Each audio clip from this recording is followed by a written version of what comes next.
there is no party, guys. There is nothing going on in the fridge when you close it. Unless it could just be a different type of fridge that does it.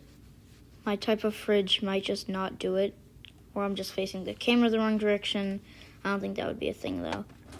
Anyways, I don't think this is real, as you can see here.